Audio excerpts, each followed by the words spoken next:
Aquarius, September reading mo or monthly reading mo, pero ito ay timeless kahit lumipas yung petsa na nakalagay dyan. Tingnan natin yung mga possible na paparating sa'yo.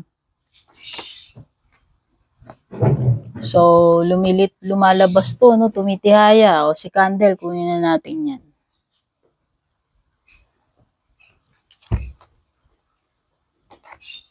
Needle and thread. O, positive yan. Etong mga reading ko, pwedeng positive, negative energies yung lumilitaw sa cards. Wala akong alam dyan. Kung ayaw ninyo ng mga negative na lumalabas sa bara, huwag na kayo manood, ha? Walang sapilitan dito sa channel ko. Pwedeng hindi kayo manood. Meron kang cut. Kasi may mga reklamador dyan, eh. Older man, or ano man gender neto, ano mang klaseng connection, o dealing sa relationship with someone who is older. May vulture, bear, wall. Alam nyo guys, common sense lang yan, parang balita. Sa balita ba, mapipili mo ba yung balita? O ano yung mga report doon sa araw na yun, ngayon for example? Makokontrol mo ba ano yung mga events? Hindi, di ba? Ganon din yung reading. At saka itong reading na to, disclaimer, card reading lang to. Hindi ko sinasabi na pagka nahugot ko rito, talagang mangyayari, kaya nga, posibleng mangyayari. Ang ibig sabihin, posible, maaaring mangyari, maaaring hindi. Hindi ko na dapat in-explain yan, kasi common sense yan. Kaya lang, meron kasing mga mahirap makaunawa. Okay? Pasensya na kayo, ako'y diretsong tao.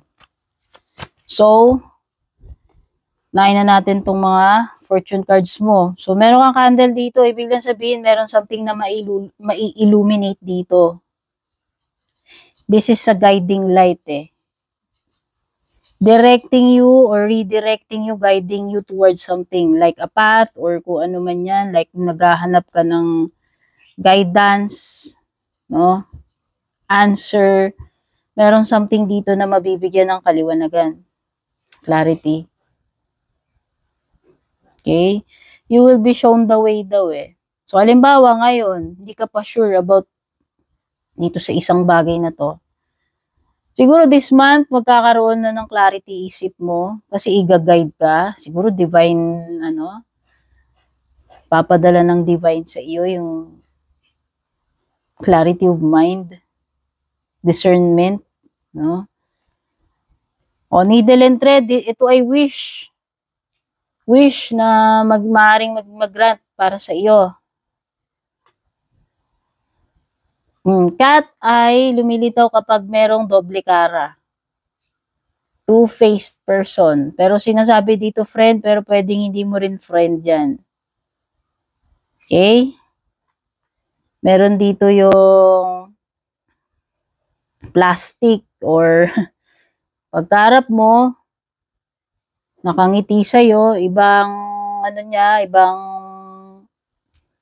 iba ang personality niya, pero pag nakatalikod ka, pwedeng binabackstab ka pala, ganyan-ganyan, o pinaplastic ka lang pala nito, no? Basta meron dito doble cara. At ito na nga yun, dealings or relationship with an older person. Hindi ko nalagyan ng gender ha, para walang aalma sa gender. Okay, yung iba dito, maaari kayong dumaan sa period ng stress, anxiety, depression.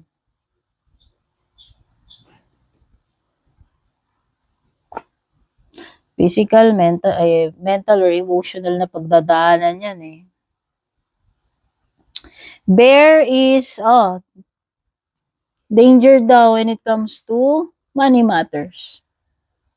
So, be careful pagdating sa financial. Kung ano man itong matters na tinutukoy na yan regarding pera. Lalo na kung may mga kontrata kayo, kadil kayo tungkol sa pera, lalo na malaking amount, no? Pera mo man yan o hindi, alam mo na, no, maging Maging cautious, maging maingat, aware, kasi parang merong warning dyan eh. And merong misunderstanding.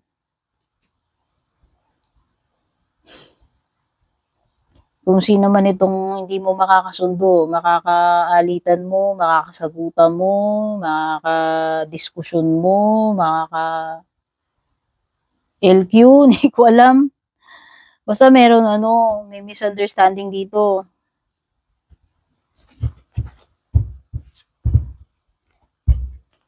Kaya importante rito yung maliwanag na communication.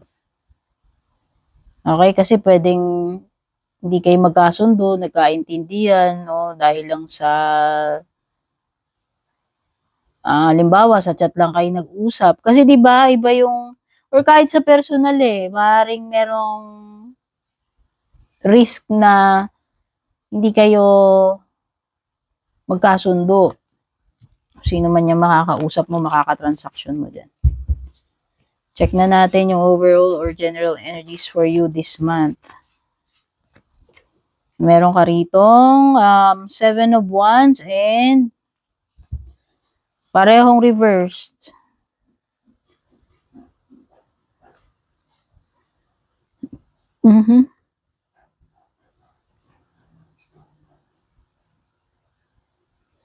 Oh.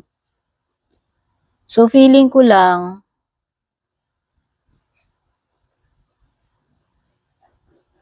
may mga bagay dito na, alam mo yun, mahirap ipilit or hindi mo dapat ipilit. Oo. Ang nasisense ko dito kasi sa card na to, kung para sa'yo, para sa'yo. Diba? Kung talagang para sa'yo yan, di mo kailangang ipilit.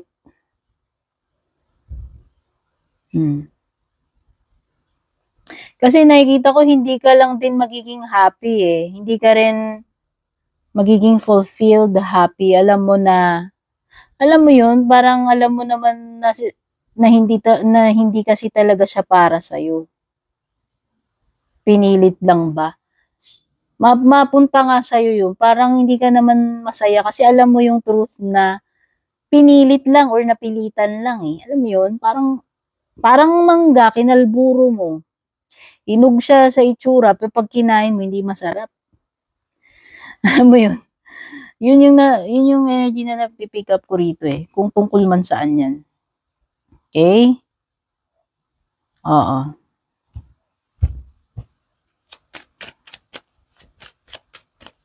May mga bagay na kahit hindi mo ilaban, kahit hindi mo ipilit kung talagang para sa'yo yun, kusa alam mo yun. Natural ba? Parang gano'n. So, unexpected. You have conflict talaga o misunderstanding. So, hindi mo inaasahan na may mga kalaban ka pala rito, kagaya noon, si Two-Face, or hindi mo inaasahan na meron kang mga hindi makakasundo sa transaction, sa usapan. May conflict, may drama, no? Competition din. So, yun.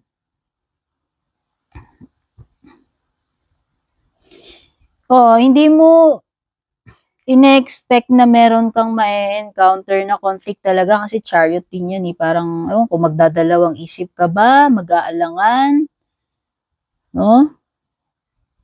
Hindi mo ine-expect na may mga obstacles, by the way, kasi ito ay nasa unexpected. So, hindi mo inaasahan na may mga sagabal dito, blockages, or mga kontrabida, whatever, tao man yan, circumstances, or mga bagay. Okay. Pero alam mo, nakikita ko, kahit na magkaroon ng conflict, andun yung andun yung malakas na energy ng chariot na mapagtatagumpayan mo pa rin yan Malalagpasan mo yan or makakarating ka dun sa pinaka-outcome sa destination, sa goal mo. Kasi yung determinasyon mo. Okay? Or choice mo, kasi mahali kang mamili dito Choice mo yan, decision mo yan, kung itutuloy mo hindi, magbaback out ka ba, hindi, no? Kahit na maraming obstacles dyan, kahit maraming hindi sumasang-ayon, no? So, good stuff. Ano yung maganda mangyayari sa'yo? Wow, victory! Ano ba? Mabuti, walang nakahubad. Kasi edit ko po. Moon card, Pisces energy, Chariot is Cancer energy. And may mga fire dito. Daming fire. Ito na yung sinasabi ko sa'yo, mabibigyan ng kaliwanagan with the moon card. Tumutugma na naman siya dito. You will be shown the way. Kaya ako ngayon, naguguluhan ka, misteryoso sa'yo to, question mark. Hidden pa. Lilitaw at lilitaw din yung kaliwanagan na yan with the candle card. May illuminate nga yan, no? Saktong-sakto, may moon card ka. So, huwag ka masyadong mag-worry kasi magiging clear din yan pagdating ng tamang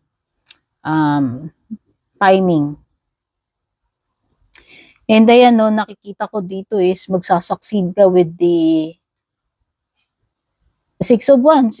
This is a card of victory. Okay? Ayun din yung Chariot mo eh. Sabi ko nga eh, kahit na may mga obstacles dito eh. Magiging ano pa rin eh. Magiging maganda pa rin yung outcome eh. So overall yan, maaaring this month, ganun yung outcome mo, no? Career, financial. Priestess, at saka Strength card. Strength card is Leo energy. So may Leo, may Pisces, may Cancer. Oh, talagang meron talaga mabibigyan na ng sagot. May ma-unlock ka dito, promise. Ewan ko ano to eh. Merong ma-expose dito, matutuklasan, mabibigyan na ng kaliwanagan.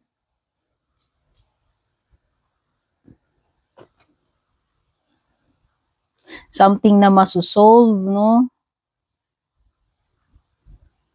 Yung parang pinaka-mystery or puzzle.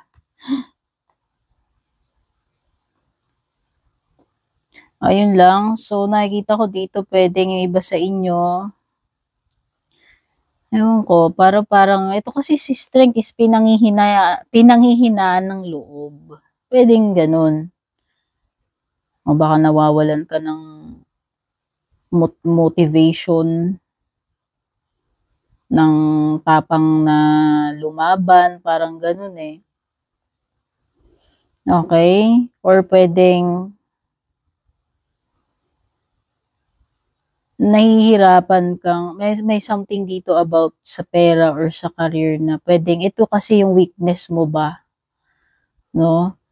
Kumbaga, hirap kang iwasan to or alam mo na ito yung kahinaan mo eh. Okay?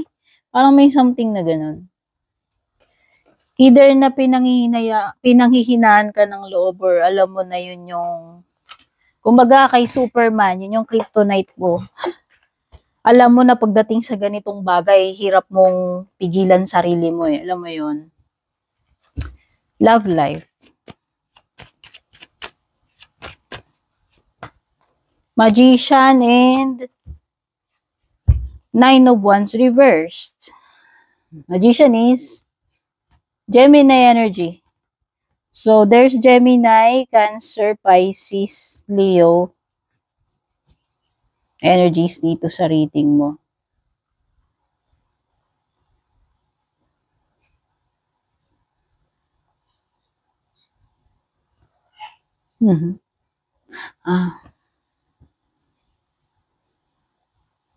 I think may pagbabago dito.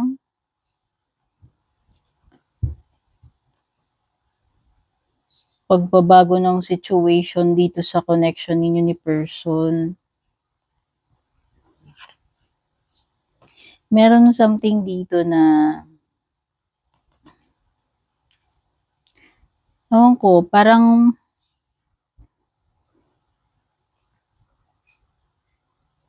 nung una willing maghintay pero parang ngayon hindi na eh. Kaya sabi ko may something na nagbago or magbabago kung mangyayari pa lang to. Alam mo yung parang sumurrender, gumibap na. Hindi na nakapaghintay. Or biglang nag-iba ihip ng hangin. Yun yung nafe-feel kong energy dito. Whether ikaw yan o yung person mo.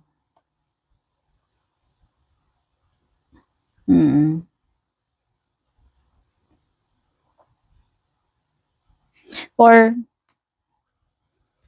pwedeng nung una, nag-set ng boundaries. Pero parang ngayon, binababa niya na yung wall niya. Binababa na yung pride, yung boundaries, no? Yung pader. Pwedeng gano'n. May wall dito, di ba? May misunderstanding, oh. Great Wall of China pa talaga. So, sabi ko nga, pwedeng may pagbabago dito. Okay? Alin man dun sa mga binanggit ko. Oh, Hermit is Virgo energy. Closing messages mo.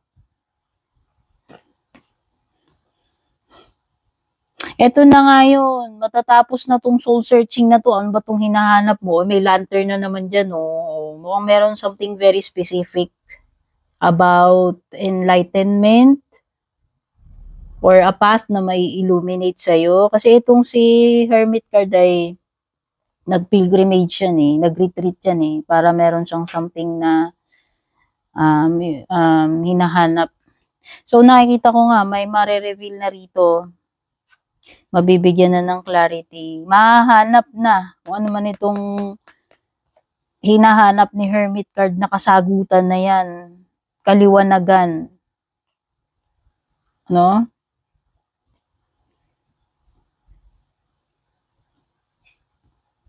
Okay, mabuti na lang baliktad yung 5 of Cups mo kasi ito ay a period, ay an indication ng recovery or acceptance at moving forward, no? So, meron ditong bagay na sa tingin ko lang magtatapos na yon or magsisimula ka na ng panibago since nagkaroon na ng acceptance dyan. At ikaw ay ready to move forward na sa next chapter or next level ng buhay mo or kung ano man yan tungkol saan. Okay, so yun lang yung muna yung mga mensahe na na-pick up natin. Take care, God bless. And kung balak nyo pong mag-book or mag-inquire ng personal readings ko, basahin nyo lamang po itong nakasulat sa screen or yung nakalagay sa description.